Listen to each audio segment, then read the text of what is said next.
ہمارے اس حضور کو ہمارے اس پڑھنے اور سننے کو اپنی بارگاہ میں قبول منظور فرمائے۔ بندے حقیر کا یہاں پر حاضر ہونا بہنوان طالب کے بزرگان و دوستان سے جو ہے وہ رہنمائی چاہوں گا۔ رب کائنات اپنی ڈائریکٹ کتاب میں ارشاد فرما رہا ہے کہ ان اللہ یحب التوابین و یحب المتطہرین، مشہور و معروف آیت کریمہ ہے، سورہ بقرہ کی آیت نمبر 222۔ بے شک اللہ تبارک و تعالیٰ جو ہے وہ دوست رکھتا ہے، محبت کرتا ہے یا محبت رکھتا ہے ان افراد سے کہ جو توبہ کرتے ہیں، جو توابین میں سے ہیں اور جو طہارت اختیار کرتے ہیں۔ عزیزان گرامی، ہمارے معاشرے میں جو ہے وہ توبے کا جو ایک عنوان جو لوگوں کے عموماً ذہنوں میں ہوتا ہے، آج کی اس مختصر گفتگو میں میری یہ کوشش ہوگی کہ اس عنوان کو واضح کیا جائے، اولاً اور ثانیاً معاشرے میں جو توبے کا عنوان جو لوگوں کے ذہنوں میں رائج ہیں اس کو بھی جو ہے وہ ساتھ میں مطرح کیا جائے۔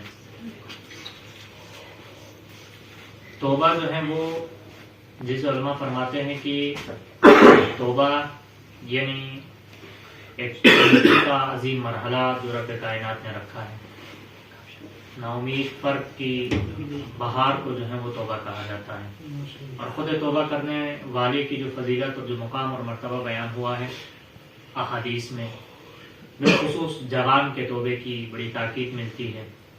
پیغمبر گرامی اسلام فرماتے ہیں کہ اگر کوئی جوان توبہ کرتا ہے، راہ توبہ اختیار کرتا ہے، تو رب کائنات مشرق سے لے کر مغرب تک کے قبرستان میں 40 دن کے لیے عذاب اٹھا دیتا ہے خود توبہ کرنے والے کی۔ توبے کا جو عنوان وہ یہ کہ ہمارے ہاں جو رائج ہے توبے کا مرحلہ وہ یہ ہے کہ انسان سے جب کوئی غلطی، جب کوئی خطا، چاہے اس گناہ کا، اس غلطی کا یا اس معصیت کا تعلق کسی بھی مرحلے سے ہو، جب سرزد ہوتی ہے ایسی کوئی خطا تو انسان زبان سے کہہ دے استغفر اللہ ربی واتوب الیہ، یا یہ کہہ دے کہ رب کائنات میں آج کے بعد اس گناہ کی طرف یا اس جسارت کی طرف یا اس معصیت کی طرف نہیں جاؤں گا، ایک ارادہ کرتے ہیں۔ یا مثلاً جو ہے وہ کسی جو ہے وہ توبے کے حوالے سے جو مثلاً جو عبادات یا جو دعائیں یا مناجات جو نقل ہوئی ہے ان کی طرف رجوع کرتے ہیں اور مناجات دعا پڑھتے ہیں، 2-4 آنسو بہا لیے اور کہا جی ہماری توبہ قبول ہو گئی اور جو ہے مرحلہ گزر گئے۔ نہیں عزیزان گرامی، ایسا نہیں ہے۔ گناہ کے اعتبار سے جس طرح سے گناہ کی مختلف قسمیں اور اقسام ہیں، اسی طرح سے توبے کی بھی جو ہے وہ مختلف اقسام اور قسمیں ہیں۔ جس طرح سے گناہ کو جو ہے وہ تقسیم بندی کی گئی ہے، اسی طرح سے توبے کی بھی قسمیں ہیں۔ بعض دفعہ ایسا ہوتا ہے کہ انسان یہ سمجھ لیتا ہے کہ جی میری توبہ ہو گئی اور مرحلہ گزر گیا، در حقیقت وہ گناہ، وہ معصیت، وہ جسارت اس کی گردن پہ باقی رہتا ہے، اور ممکن ہے کل قیامت کے دن جو ہے وہ اس سزا کے، اس گناہ کے جو ہے وہ سزا میں گرفتار ہو جائے، اس کے جو ہے اس مرحلے سے گزر جائے۔ جس طرح سے گناہ کی اقسام ہے اسی طرح سے توبے کی بھی اقسام ہے۔ عموماً جو عام طور پر جو بیان کی جاتی ہے گناہ کی 3 قسمیں جو عام طور پر علماء بیان فرماتے ہیں، اسی طرح سے توبے کی بھی 3 قسمیں۔ ممکن ہے بہت ساری اور بھی اقسام ہو، لیکن موٹی موٹی جو بیان کی جاتی ہے اقسام، وہ 3 اقسام بیان کی جاتی گناہ کی۔ ایک مرحلہ ایسا ہے کہ انسان جو ہے وہ عبادات کو جو ہے وہ ترک کرتا ہے، عبادات کی انجام دہی میں، واجبات کی انجام دہی میں کوتاہی کرتا ہے، اور اس کے ذریعے سے جو ہے وہ گناہ کا مرتکب ہوتا ہے اور جو ہے رب کائنات کے حضور میں جسارت کرتا ہے۔ عبادات اور واجبات کو ترک کرنے کے ذریعے سے گناہ کی اس وادی میں چلا جاتا ہے، جیسے نماز ہے، جیسے روزہ ہے، جیسے حج ہے، باقی واجبات۔ ایک مرحلہ یہ ہے گناہ کا، واجبات کو ترک کر کرنے کے ذریعے سے جو ہے وہ اس مرحلے میں. دوسرا جو مرحلہ یا دوسری جو قسم ہے گناہ کی وہ ہے کہ انسان جو ہے احکامات خداوندی کی نافرمانی کرتا ہے، احکامات خداوندی کو پامال کرتا ہے. یہ بھی بہت بڑی جسارت ہے خدا کے حضور میں. لیکن اس گناہ میں، اس جسارت میں عوام الناس کا کوئی دخل نہیں ہوتا ہے، یعنی کسی کا حق اس کی گردن پہ نہیں آتا ہے. یہ بھی ایک قسم ہے گناہ کی. مثلا جیسے شراب پینا، جیسے حرام میوزک سننا، مثلا نامحرم کی طرف دیکھنا، یہ احکامات خداوندی کی نافرمانی ہے، لیکن اس میں حقوق الناس کا کوئی دخل نہیں ہے. لیکن ہے جسارت ہے، گناہ ہے، رب کائنات کے حضور میں اس کو جواب دہ ہونا ہوگا، اس عذاب سے گزرنا پڑے گا جب تک کہ وہ گناہ اس کی گردن سے ہٹ نہ جائے. دوسری قسم گناہ کی یہ بیان. تیسری جو ہے وہ یہ ہے کہ انسان احکامات خداوندی کی نافرمانی کے ساتھ ساتھ حقوق الناس کو بھی پامال کر دیتا ہے. مثلا کسی کو قتل کر دینا، کسی مال یتیم کا جو ہے نا وہ استعمال، یا کسی کا ناحق جو ہے وہ مال غصب کر دینا، یا کسی پر ضرب کرنا، کسی کو مارنا ناجائز جو ہے وہ. اس طرح باقی جو ہے دوسرے امور ہے کہ جن کے ذریعے سے خود حقوق الناس کی بھی پامالی ہوتی ہے اور اس کا حق بھی انسان کی گردن پہ آ جاتا ہے. یہ تین موٹی جو قسمیں بیان ہوئی ہیں. اس کے علاوہ کچھ اور احکام ہے لیکن ان کی طرف جانا مقصود نہیں. پہلی جو قسم تھی وہ یہ کہ انسان ایک مرتبہ گناہ کی وادی میں چلا جاتا ہے، واجبات اور ان عظیم مراحل کو ترک کرنے کے ذریعے سے. اب اس مرحلے میں انسان کس توبے کو اختیار کرے گا؟ کیا استغفر اللہ ربی واتوب الیہ کہنے سے اس کی توبہ ہو جائے گی، قبول ہو جائے گی، مقبولیت کے درجے پر پہنچ جائے گی؟ نہیں عزیزان، ایسا نہیں ہے. اس مرحلے میں سب سے پہلا جو واجب امر ہے یا سب سے پہلی جو شرط ہے قبولیت توبے کی وہ یہ ہے کہ انسان ان چھٹی ہوئی عبادات کو، ان معاملات کو پہلے نمٹانے کے بعد پھر تجدید عہد کرے اور خدا سے کہے کہ خداوند متعال میں آج کے بعد جو ہے وہ اس مرحلے کو جاری رکھوں گا.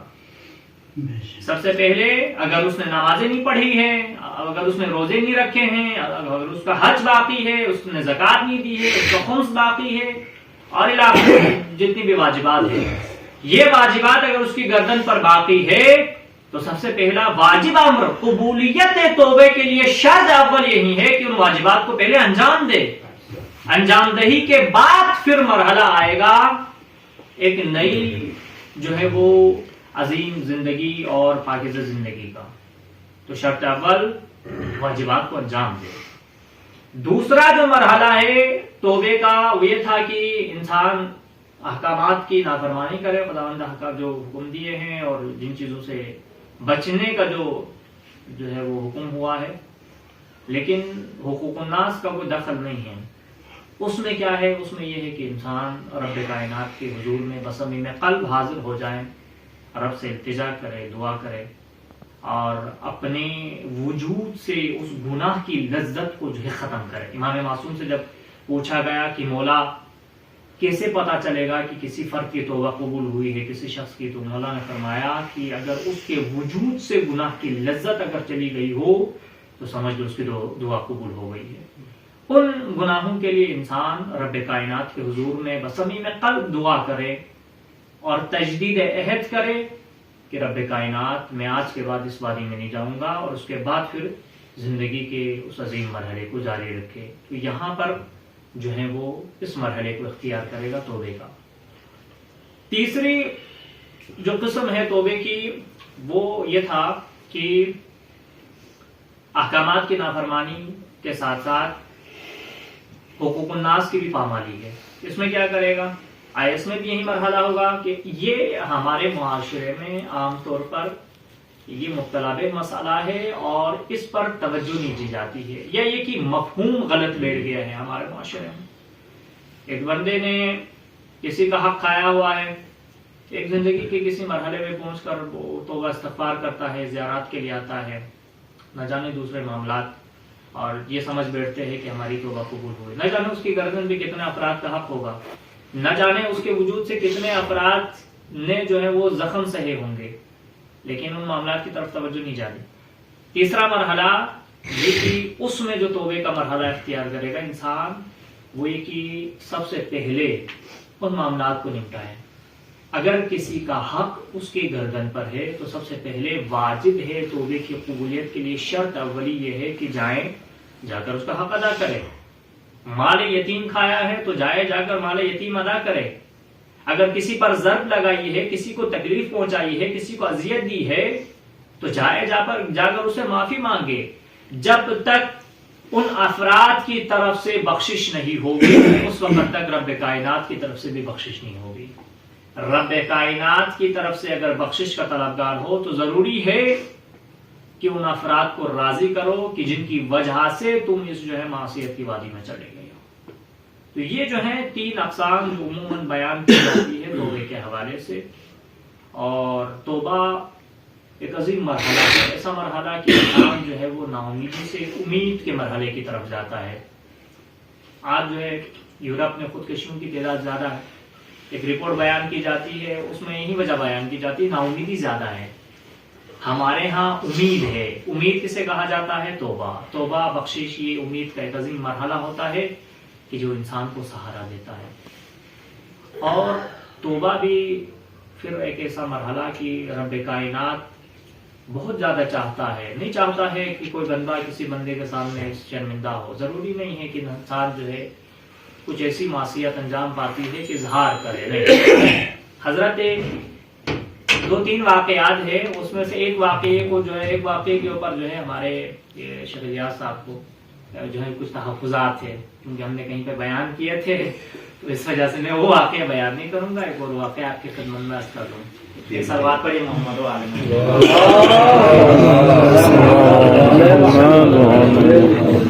حضرت موسیٰ علیہ السلام جو ہے وہ طور کی جانب لے کر جا رہے تھے، تشریف لے جا رہے تھے کہ راستے میں ایک شخص سے ملاقات ہوئی۔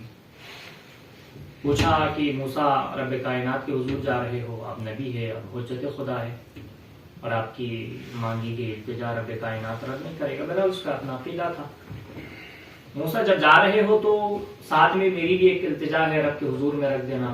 وہ التجا یہ ہے کہ خدا کے حضور میں مجھ سے بڑی جسارت سرزد ہوئی ہے، مجھ سے کوئی بڑا گناہ سرزد ہوا ہے، میری بخشش کی التجا کرنا۔ نبی ہے، آپ حجت خدا خدا کے حضور میں میری معصیت اور میری اس نافرمانی کے لیے جو ہے وہ خدا سے بخشش طلب کرنا، میری سفارش کرنا۔ اور ساتھ میں حضرت موسیٰ کو اس شخص نے یہ بھی بتا دیا کہ مجھ سے فلاں وہ گناہ سرزد ہوا ہے، یعنی گناہ بھی بتا دیا، کہا مجھ سے یہ غلطی ہوئی۔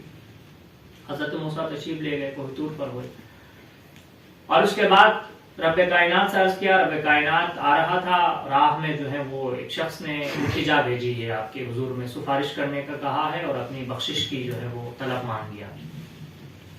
حضرت موسیٰ سے رب کائنات کا ارشاد ہوا کہ موسیٰ ہم نے اس بندے کو پہلے ہی بخش دیا ہے، پہلے ہی ہم نے اس کو بخش دیا ہے، لیکن موسیٰ میری اس بندے سے ایک شکایت ہے۔ وہ شکایت یہ ہے کہ اس نے اپنے گناہ کا اظہار تم سے کیوں کیا، تمہیں کیوں بتایا اپنے گناہ کا۔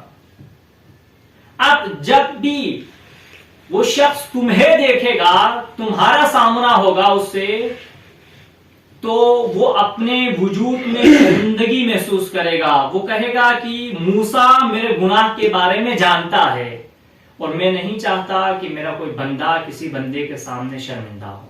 رب کائنات کسی بندے کو کسی بندے کے سامنے شرمندگی کے مرحلے میں بھی جانا پسند نہیں کرتا ہے۔ رب کائنات سے دعا ہے کہ خداوند متعال ہمیں توبے کی اس عظیم مرحلے کی ان رحمات سے، ان برکات سے مستفید ہونے کی توفیق عطا فرما، اور کہ خداوند متعال ہماری عاقبت خیر فرما۔ تمام دعاؤں کی قبولیت کے لیے ایک مرتبہ بآواز بلند سلوات۔